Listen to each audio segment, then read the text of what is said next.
Janeane, and this is KUCI 88.9 FM in Irvine, and this is Get the Funk Out. Today, I am joined by a very special guest, Anthony Williams. Hi. Hello, Janeane. Hello, how are you? Good. Are we supposed to really be honest here, how we know one another? Yes. Go, you want to tell them? We went to high school together. That's right. She went to my sister's school. I went to King's School, and Janeane went to Little Haywood Thomas. That's right. And now we merged. Well, we didn't merge. The school merged. It's King's School. And you were known as Moondog. We used to all call you Moondog. Yeah. That's right. Yes. And you were a heck of a football player. Wow. Oh, thank you. Thank you so much. I did what I could do. It was excellent. So I was reading on your website, mindwell.co.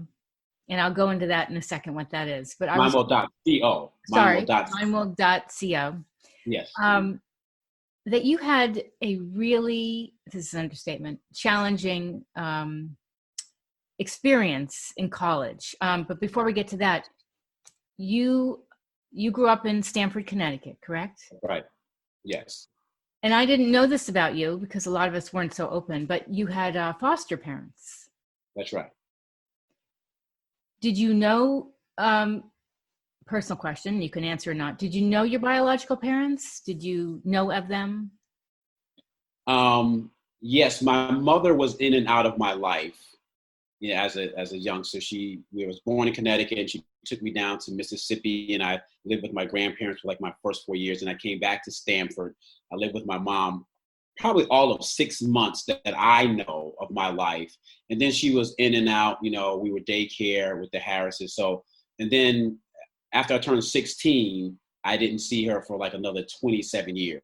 And Whoa. Actually, I went to see her. Yeah. I went to see her when I turned 44. So that was like 27 years.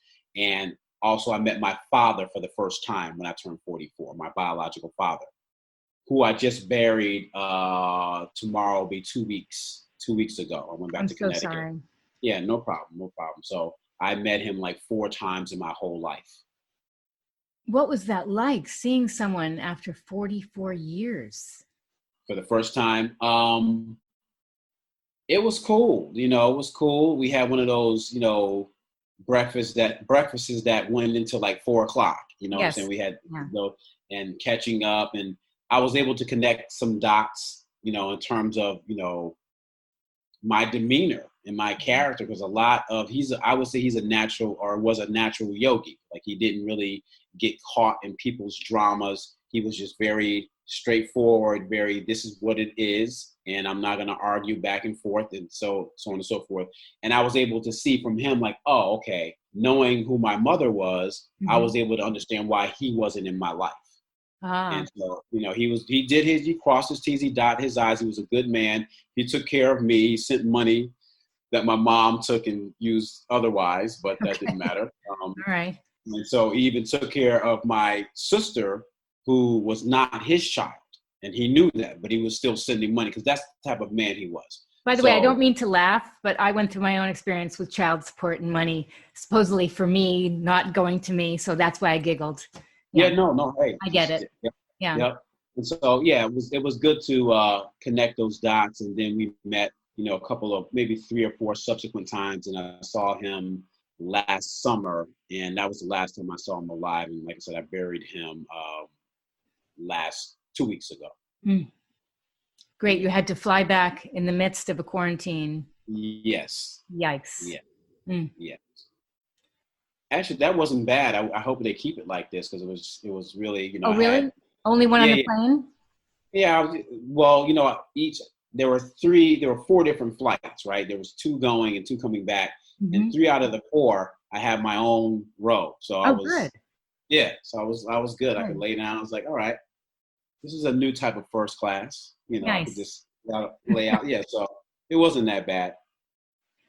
Did you start your company based on your own trauma? When you look at the root of where your trauma is, did it all start in Tufts? Yes. And I didn't know I was going to start my company. I didn't know I was going to be doing this professionally at all. But I started because of that trauma, I left the country before the summer before my senior year. And I went to Kenya. And my assignment was to build a school in Kenya. And Marafa is the name of the village. And that experience gave me a paradigm shift. And that began my healing journey. And that the began ultimate act of kindness. Well, you mean building the school? Yes. Taking yourself outside of your mindset and using your energy to help others. Absolutely. And, and I must say, I got much more from the people in the village than I gave. So in building the school, that was the least that I could do. And I was absolutely, I mean, I got so many different stories, but one I can share with you. I went with all of this anger, all of this rage, we can back up and talk about that later, but from Tufts, and just, was at my wit's end. And being in this village in Marafa, Kenya, I remember my first day there, one of the brothers was like, it was a storybook welcoming. They were like, welcome home, my brother, you've come home. So I'm in this rural village, and a gentleman by the name of Akode, he came, he's like, I'm going to come get you tonight. I'm going to take you somewhere. So we're in this rural village. He comes and he gets me, and we're walking, under the moonlit sky. And, I'm just tripping like I'm in Africa. Whoa. Like, I'm walking, I'm looking at the ground. I'm looking at everything like I am, this is where, especially in that area of the world, because, Lucy, the first person that they found, so she's in that area in the Horn of Africa, right? Okay. So I'm like right where civilization began. So I'm like taking all of this in. And this person, Akode, he reaches over as we're walking, and he grabs me by the hand. Now, I'm like, I was 21, 22, and he's a grown man. He's probably like, I'm going to say 30 at the time. And he's walking with me holding my hand. And were you nervous? Were you like, I'm ready to take him out? Exactly. That's exactly where my mind went. I know you. Like, yes. Yeah. I'm like, this guy's like, no. I'm like, no. You're like, no. No. Yeah. But I didn't just jerk away. So I'm like, okay, how do I cleverly get my hand back? Yeah. And so I feigned like there was a mosquito, oh God. And I just, went like that, pulled my hand away. And then I just continued walking. Like, yeah. Oh, okay, now that that's done, let me reach out and grab your hand again. And so he grabs my hand again. And so now I'm talking to myself. I'm like, okay, you're not gay. Okay, so I'm not gonna let anybody kiss me. No one's gonna penetrate me. Right. So I'm just reassuring myself, like, okay, yeah. I'm gonna kind of just relax with this and go with this. Mm-hmm. And so we got to our final destination, which is kind of this place that they call the canteen. And it's where like the village men would hang out and like drink a little beer. They had a ping pong table there, and they would just come together. And you just, all of these brothers, all of these men in the village, and you just see them. I'm looking at these men, and they're hugging each other. Aww. They're holding hands. They're like looking into each other's eyes, like really loving each other. And so this went on for like, the next week and 2 weeks. And the whole time I was in the village, but within 2 weeks of that, my heart busted open. And I realized, it was like, wow, this is the first time in your life that you have been unconditionally loved by other men. Mm-hmm. And it scared me.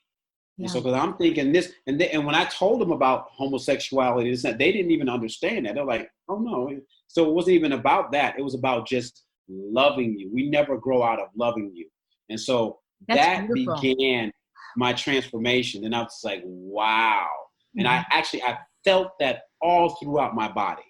I felt that from my heart chakra, everything opened up, and I couldn't wait for my brothers to come get me and hold hands as a grown. I turned 22 in that village, but that really began my journey and my transformation and my paradigm shift.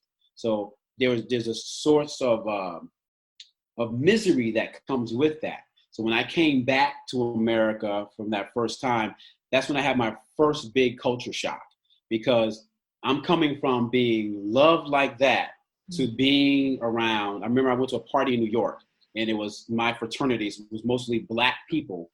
And I was like, wow, I'm around a bunch of Black men. And I was scared. And I put my back against the wall at this party. And I'm like, wow, I'm around a bunch of Black men, and I don't feel safe. Why didn't you feel safe? Because, the way our socialization in America, this whole Black on Black crime thing, that has a psychosis all in it, in and of itself. But the fact that, I could be dancing with somebody's girl, like I ask her to dance, or I step on someone's foot, and people get mad, and that springs into like people wanting to fight. Right. People actually losing their lives because you stepped on someone's shoe, or because you talked to someone's girl. So even though I was around Black men, I wasn't around that mentality of like, my brother, like, I truly love you. And like when I told the brothers in Africa about, you could be in a city and see hundreds of people and no one say hi to you, no one greet you. They said, my brother, you're joking now.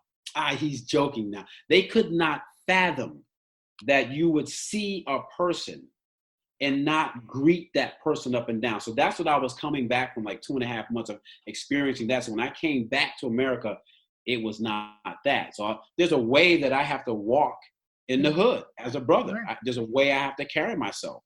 Like I have to let people know, like, no, I'm not the one you want to jump on. But if I, were to, just walk like I was walking in the village there, I would be prey.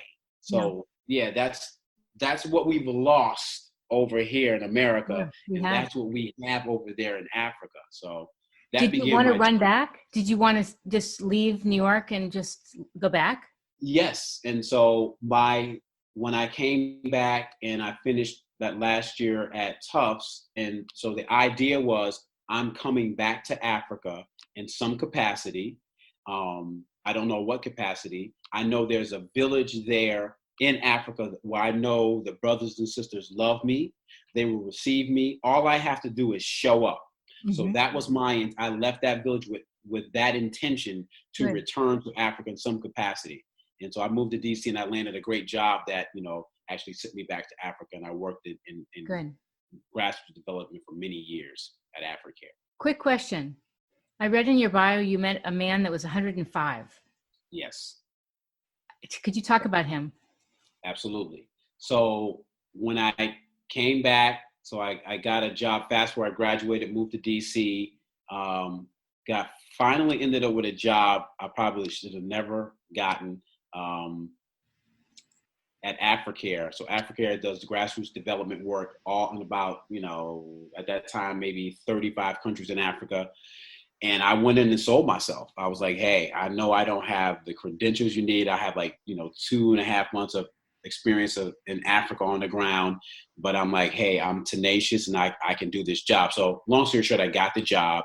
I worked at the headquarters for about a good 1.5 years, and jobs are like, okay, you've done a good job here at the headquarters. You're ready to go to the field to sign a longer term contract on the continent. And one job came, they're like, wow, we would give you this job, but you don't speak French. I'm like, oh man, okay. Then another 3 months went by, another job came up. They were like, oh, you could have this job, but you don't speak French. So they said that to me too many times, too much. And I took a leave of absence, went to France, the south of France, Villefranche-sur-Mer, and I went to this French school, stayed there, studied at the school for a month, and stayed for 2 extra months. So I came back with a French conversation to get a job to go to Niger. So 3 months? It just took you 3 months? 3 months. 3 months to have a decent conversation. I was like, okay, I'm submerging myself in this. And so they were like, okay, it's going to be tougher for you because and the job is in French. So I thought. And so I went, signed this contract, showed up in my village in Gouré. And so, Abdul Karim Hassan, it was an elder in the village. Now, so he was 105 when I met him. And I will say I've met And that 2.5 years, and that 3 years actually being in the desert, I met at least 5 people over 100 years old. Whoa. Living out in the village, living in the sticks. In fact, the village got electricity 6 years after I left. 6 years after you left. 6 years after I left, the village got electricity. So I lived in a mud hut. I was able to sit with this elder in the village, and he was a Sufi monk, and he taught me how to sit down, how to be quiet, how to breathe, how to meditate, how to center. And so we've talked more than he's talked to me in 2.5 years. His thing was about just be silent. Be silent. Sanu sanu bata hana zoa. Don't slowly, don't rush to get there because you'll arrive late. So he's someone that I consider my foundational teacher. He wouldn't say he was a teacher. He would just say he's an elder in the village. But he's the one that taught me how to breathe, how to sit, how to meditate. And within 3 months of me being in that village, all of the symptoms of stress that I had in my body literally lifted off of me. So I know by empirically. So when I'm working with people now, I understand empirically, okay, you need to get these things right. You need to get your breath right. You need to get your thoughts right. You need to get your movements right. And, from that point, I added many other things. Like when I went to Japan, I studied more about the body and shiatsu and Doin and karate. But the foundation was sitting. Yeah. In fact, the verb to live in Hausa. So when I went to the Hausa land in the village I was in, they actually speak Hausa, one of the 14 languages of the country. Never even heard of that. Hausa. Okay. Hausa. So you've heard of Swahili, right? Yes, I have. Swahili is to East Africa as Hausa is to West Africa.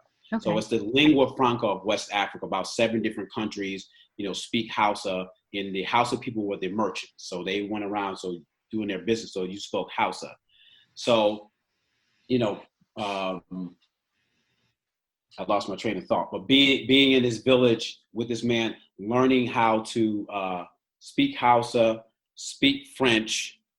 I was going to tell you something. Where was I going with that? You were telling me the different languages, how you had to pass up different opportunities, but then you realized you would learn languages. You talked about France. Talked about the gentleman who's 105. I forget his name. Right. But I was telling you something about that with the language. It'll come to me. You'll just blurt it out wherever you want. Yeah. But just again, him being the foundation of my practice. Sure. Yeah. So tell me about your current practice. So my current practice is a culmination and an amalgamation of starting with that first trip to Kenya. And then I basically, when I graduated, I left America for like almost 10 years, right? So from 88, pretty much from 88 to, 98, 99, I was out of America with the exception of coming back and finishing that school year. And I went right back out. So I was on the continent for 4.5 years, altogether like 4.5 years. And then I was in Asia for like 4 years altogether, spent some time in Europe, this and that. So a good 10-year block, I left the country. And each country that I went to, so when I left Africa, when I left the continent of Africa, I went to Asia and I lived in Japan for 3 years. And so when in Japan, I studied Japanese. I studied, Kyokushinkai Karate. I studied Sado, which is like their tea ceremony, which is their mindfulness. I studied Shiatsu. I studied all of these different things. So now I'm adding with the meditation, now understanding the body. How do you break the body down when I'm fighting? But how do I heal the body when I'm doing pressure point work, breathing, movement, all of these things? So long answer for my practice now is an amalgamation, a synthesis, a culmination of all of those that travel and studying and living in places where they have the best practices for longevity. Mm-hmm. So that is the foundation of my practice, and it can look different every day. It is different depending on who I work with. So I work with people that are incarcerated youth and adults. I go into the jails and prisons. Then I work with high performing CEOs. I work with professional athletes. I work with social workers. I work with youth at risk. All of that. So it looks different depending on who I'm working with, mm-hmm. and how I unroll it to them. So basically, the practice is, I think any good teacher is able to really meet the student where they are. Yes. You know what I'm saying? So whatever door a student gives me, I go through that door. The door may be physical. I may be able to really give them a strong asana-based practice and break them down, and then, attack their ego. Then they're like, oh my God, I bench 450 pounds, but I can't hold chaturanga for a minute. Right. Then you start to think okay, what is this about? So it's not about brawn. It's not about power. It's probably what's up here. Power. What's going on. Exactly. Mm-hmm. And so then that pulls that person in. And then, I may be able to have a conversation with someone. I may be able to teach a breathing technique to someone. So for myself and who I work with, the practice kind of looks different every day, but it's really all the same, because it mm-hmm. all comes back. It comes back to the true meaning of yoga. Yes. And the true meaning of yoga is that yoke. It's the coming together of the mind, the body, the emotions, the mentality, all coming together. And when all those things come together, that's when we have yoga. That's when we have that ease, right? And so when we are not together, that's when we have that's dis-ease. Sure. Right? Yeah. So that's what, if that helps at all, that's what my practice, I'll flow a little bit. I'll hang upside down. I'll go for walks. I'll do this, karate, moving, sado, washing dishes, this and that. But everything is very intentional based on that breath, the thinking, the movement. I like that. So I want to address what's going on now and your perception of everything since the death of George Floyd. I saw the sign with this little girl, and the parents had written, yes, Black lives matter, but all lives matter. We're not saying that all lives don't matter. Right. And it just took, sadly, the death of George Floyd for people to wake up, it seems. What's your take on that? Well, I think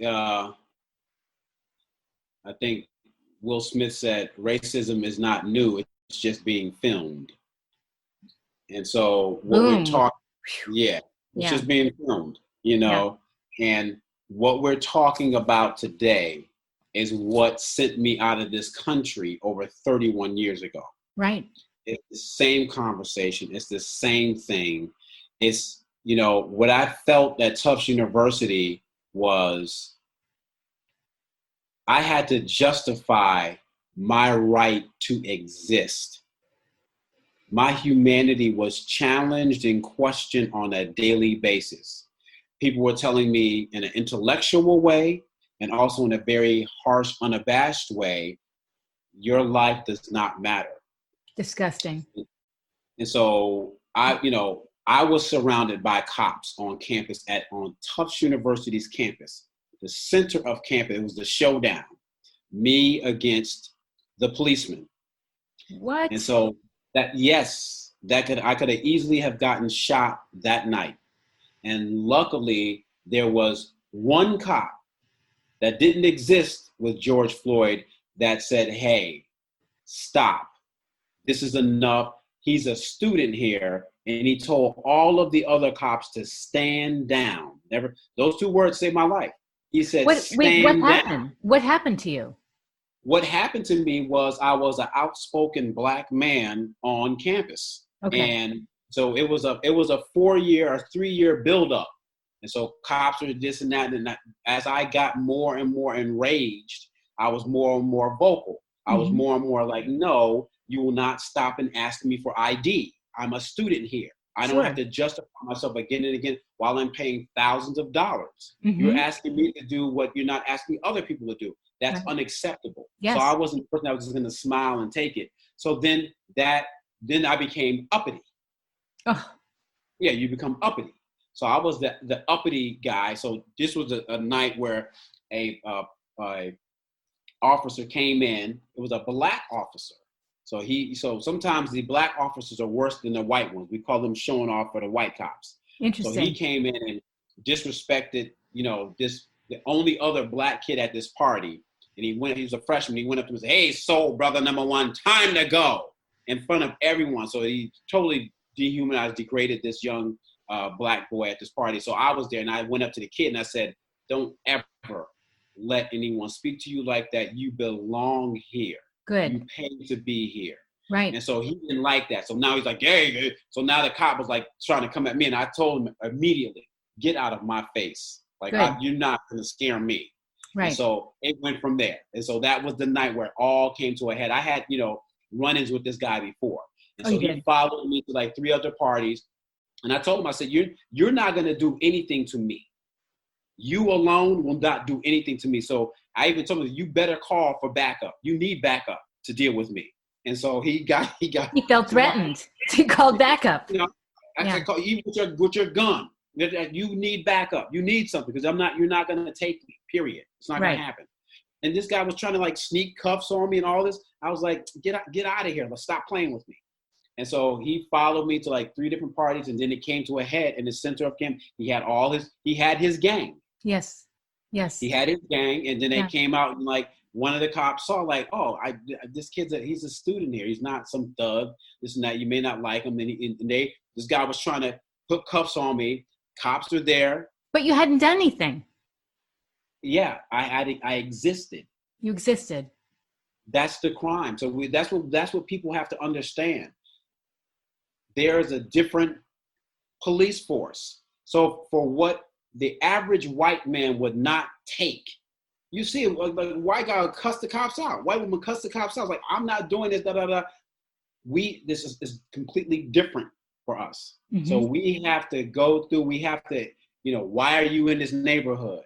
Why? Even on Barclay Drive, I was coming home, and I don't know if you've ever taken the bus there, but there's a little trail that comes from the back, and you go up through the woods to get to my house on Barclay Drive. And one time I was coming home from college or something, and I came up through the woods, this and that, and didn't have my key. And so I'm just sitting there. I'm waiting for my mom, Miss Watkins, to come home. Cops came down Barclay Drive. Somebody called because they saw you. And they came up on me and they said, what are you doing here? I'm like, I live there. It's like, well, I said, what's the problem? They go, it's like, well, we got a call that a suspicious person was in the neighborhood. And I was like, what does the suspicious look like? Right. So good, this good is, point. This is how we live. And so what we're seeing now is not new to Black folks. Right. We know this. We've been telling this story. What's happening is white folks are starting to see this, right? And so they're like, oh my God, like maybe what my friend was telling me for the last 31 years is right.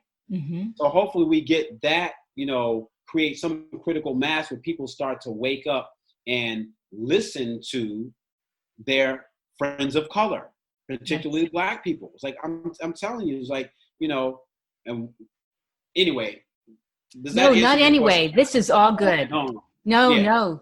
This is good. I like to hear your perspective.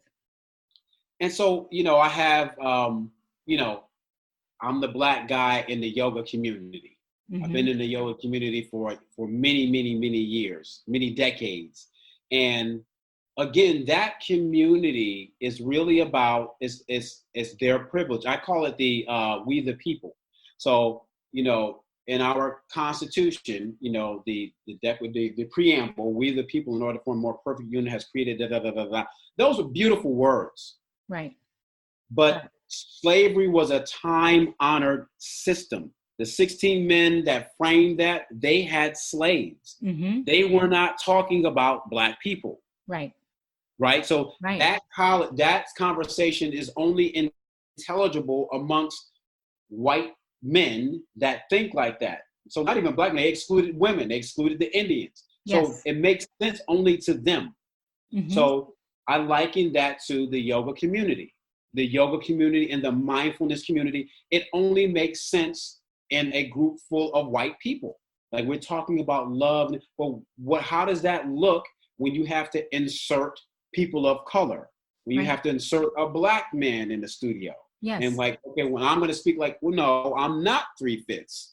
And so that's when the white fragility comes in. Mm-hmm. That's when the upheaval comes in. That's when the cops follow you. It's like, no, I'm not coming in your yoga studio to make you feel comfortable about the things that you're not doing, right? You are actually gentrifying this community, and you're not even saying anything about it. And if any black person came in the studio, you would call the cops. I've had people be completely frightened. When the first time I went, I can go in, the names of studios and the name of great, retreat centers that I've been in as a black man. And I'm like, people are like, why are you here? What's going on? Yeah, these are the holy rollers. These are the spiritual people. And so, and I call, and so then you have to figure out how. So I have a person, she's a yoga instructor. We met years ago, this and that. And, she's the typical blonde hair, blue eyes, very thin, this and that. So she looks like, when people think of yoga, that's what they think of. But again, it's become whitewashed, so that's what yoga has become. But anyway, and she considers herself a friend. She considers herself wanting to do this work, so on and so forth. And now, because of this George Floyd thing, again, she told me, she voted for Trump. I'm like, okay. She said, and I'm like, okay, well, I'm open to a cogent argument. If there's something that I don't see, please explain it to me. So you're saying that you are a yogi and you're all about equality and your humanity. Yeah. So what am I not seeing about Donald Trump? Because I see nothing but racism, sexism. Yes. He's a demagogue. So, but if you can present some information that I don't know about, I'm open. I want to be open. I want to understand. Right. So, of course, she hasn't been able to present that. And so now it's back and forth. And, with her, I came back and she's like, what about the rioters and looters? And this is after me burying my father. And I was like, yeah. So I'm just like, and I told her, I said, well, I don't really want to go into this right now because I'm dealing emotionally and mentally with, my father, and then also George Floyd. It's just too much for me right now to carry you. I can't carry you if you can't see the obvious. Yes. And so, but it's still, I was sending her little posts of things that I would, see where other people like James Baldwin and other educated scholars were basically answering her question. So I was like, see, hear this from someone else. Hear this from someone else. Hear this from someone else. And then, it got into, and I said, you need to, at this point in your life, and I'm share with your views, you white folks, our white brothers and sisters, you have to go deeper. Yes. Right. This is you looking at this black man being murdered in real time, over 9 minutes, where the white man, Mr. Chauvin, had his knee casually on this man's neck, while 3 other men had their knees on him too, with his hands in his pocket. Yep. Looking into the camera with impunity. Yes. Saying mama, I'm going to die. I can't breathe. I'm not talking about him. I'm talking about the cop. Right. I know. Chauvin looking into the camera like, this is no big deal. I've done this before. And if you know his history, it all makes sense. So he was just like, so my question to my white brothers and sisters, when you see that, you have to ask yourself, who am I? Right. Who am I? If I were to go down the street and I were to see, some man beating the crap out of a woman, and I'm there, What am I? Who am I? Am I going to just watch that? I wouldn't. Am I going to walk I away from wouldn't. that? Not me. Right. No So way. no, I have to step up and say, hey, this is unacceptable. And so, you know, that's what we have to do. Right. You know, people looting, or he had a $20 bill. Let's just say he was kind of counterfeit. He had a whole bunch of money. Let's say he just robbed a bank. He did all of this. He did all of these terrible things. Mm-hmm. Let's just say that. Let's go with that argument. Okay. So does that mean he gets murdered? No. In the middle? Well, that's what this narrative is trying to do, because we have Black folks, people of color, non-white people have been what Martin Luther King says, thingified. We've been dehumanized to the point where, we can say, well, you know, he had a counterfeit.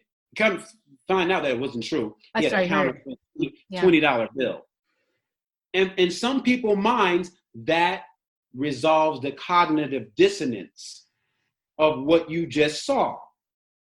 It doesn't justify it by any means. It does, no, but that's how this world, that's how this racist society thinks. Everything in this society is designed so that the status quo feels good about what they're doing. Mm-hmm. Right? So, you know, you don't kill Indians that brought you in, got you through that winter, fed you, took you in. You don't kill people like that, do that for you. Right. But if we can rewrite the history and say that they're savages, they've done this and it. So now, you know, written it into the Declaration of Independence, they call the Indians merciless savages. Indians. Yeah. You can kill savages. So that's what's happening in the society. So we have to really come to understand in this society, in this country, racism is like the coronavirus. Yeah. It is there. It is affecting everyone. Yes. White and Black. So with me growing up and going to King School and me wearing turtlenecks in the summer of my sophomore year so I don't get black out in the sun because of my deep self-hatred.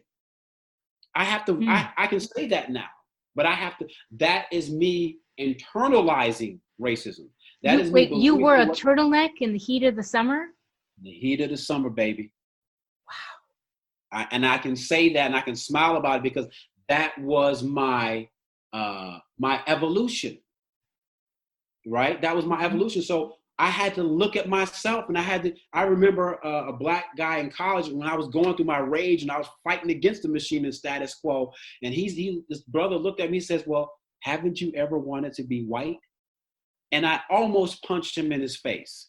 Yeah. I was like, hell no, I want to be white. Right. That was my anger speaking. Right. And then when he asked me that question, it just was in my head months, years later. And I sat and I got quiet with that. And I said, but of course. And I look at me growing up and, you know, putting the aluminum foil on my teeth because all my white friends had braces, me putting the towel on my hair to have long. That was me, right? Because that was me internalizing this racism. Yeah. On the flip side of that, whites have to understand, status quo has to understand, whether you're conscious of it or not, you take on this white supremacy complex. And you have to realize like, oh, I have been brainwashed to believe that I'm better. Right. Just as Black folks have been brainwashed to believe that they're less. So I say that it's like the corona, we're all infected. So we need to ask the question, how infected are we? So so my transformation is me going through and dealing with all of my infection, my internalization of racism, and me learning how to love myself and me learning how to love others. And so, yeah, that's where we are now. People have to ask that question. When you look at that image, who are you? And so, you know, are you justifying? So the $20 argument, whatever the argument may be. So who are you? Are you justifying this? Am I justifying watching a woman get the crap beat out of her? And then can I stand there and say that I'm a man? Can I go and say, hey, what's going on? At least say, hey, stop this, man. What's happening here? Right. This cannot happen. In fact, I was in a situation like that. I was in Japan. Long story short, I was with these folks that I had just met. It was actually some Black folks.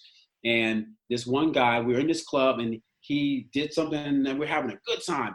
And he punched this Black girl that he was with. And I kind of saw it out of the corner of my eye, and I was just like, and she just kind of just like nothing had happened. And I was like, and I was uncomfortable, and I was like, okay. And I looked at her, like, how was she reacting? She just kind of like took it like, kind of like it was normal almost. And so I'm like, okay, that doesn't look good to me. Right. Again, I'm trying to hold back. Then about 15 minutes later, he does this whole elaborate thing. He rolls across the floor, and he gets up and he kicks the shit out of her. Yeah. And so then I went up to him. And I said, hey, man, what's going on? And he go, oh, no, we play like that. We da, da, da. And I was like, hey, I don't know what you do at home. I don't know what roles you play, this and that. I said, and he's like trying to, just brush it on the rug. And I just said, hey, just talking to him. Then I realized, and I said, no. I said, I don't know what you guys do, but if you hit her in front of me again, you have a problem with me. It's not about her anymore. Right. I can't see that happen in front of me. So if you do that shit at home, do that shit at home. Mm-hmm. But it can't happen in front of me. So I had to decide who I am vis-a-vis this. Yes. So everybody, especially white folks, have to decide, who are you in this society when this is happening? And so this person that wants to go tit for tat with me, this white yoga teacher, blonde hair, blue eyes. Well, my thing is this: no matter what your argument is, I can't come into your neighborhood and be safe. Are you okay with that? I can't walk down the street in your neighborhood. In fact, about a couple of blocks from where you live, out here in California, out here in Marin County, there was a Black family that I was working with, and the mother. So she has 2 Black boys. So she lives out there, and there's no Black folks around. She did a preemptive strike on the police department in San Anselmo. Really? She took her sons to the police station. Mm-hmm. And she said, let me introduce you to my sons. We live in this community. We belong in this community. So you don't have to stop them. You don't have to ask any questions. Mm-hmm. Here they are right here. Meet them. Whoa. So you have to think, do you have to do that? Right. I would. Yeah. You're right. You know what I'm saying? So forget it's so all sad the that people have to do that. Yeah. So I stated, anyone that is my friend, forget all of these arguments. Mm-hmm. I'm not safe in your neighborhood. I can't walk in your neighborhood. Are you okay with that? So I wouldn't be okay with that. Huh? I would be terrible with that. I mean, I was thinking what I would have done if I had seen George Floyd on the ground with his knee, with the officer's knee to his neck, saying, I can't breathe. I'm not a bystander in life. I'm not passive. I don't think like the people that just sit back and watch and they're afraid and they don't want to I didn't grow up like that. As I mentioned, I grew up in New York, and seeing accidents, seeing people get hurt, we would just run, my mother and I, what can we do? And so I have this mentality of whoever it is, go and help. So I don't understand oh no, this looks like trouble. I don't get that. Yeah. And as a white woman, I have another friend here, and she's just like, she thinks she's more involved than she is, but she said, she was like, this is what I'm doing. And she said, I helped a brother out the other day. I said, well, what did you do? He was, I saw him, he was stopped by the cops, and I helped him out. I'm like, well, what did you do? What could she do? She said she stopped her car. Mm-hmm. She got out. She went up to the officer and just said, officer, I'm just here watching. I just want to make sure everything is above ground, da, da, da, da, da, da. And I was like, that's great. because you doing that and you could have saved that brother's life. Because now this person has to be different in front of you. So and when you look at these videos of white women cursing the cops out, use that privilege. So a white woman like that could have went in and said, stop it. Stop it right now. Get your knee off of his neck, And they're not going to treat that white woman like they treat that black man. So that a white woman wielding her white privilege, that's how you can wield your white privilege. And you step in and say, whenever I see the cops, and if it's a person of color, I'm stopping my car, I'm getting out, and I'm just being, because you have the right to do this. This is my right, officer. I want to make sure, has this man done something? Okay, well, if he's done something, then you arrest him the right way. You don't have to hold him down. You can do that. That's so, take that white privilege, use that white privilege. I just saw something the other day with Marilyn Monroe.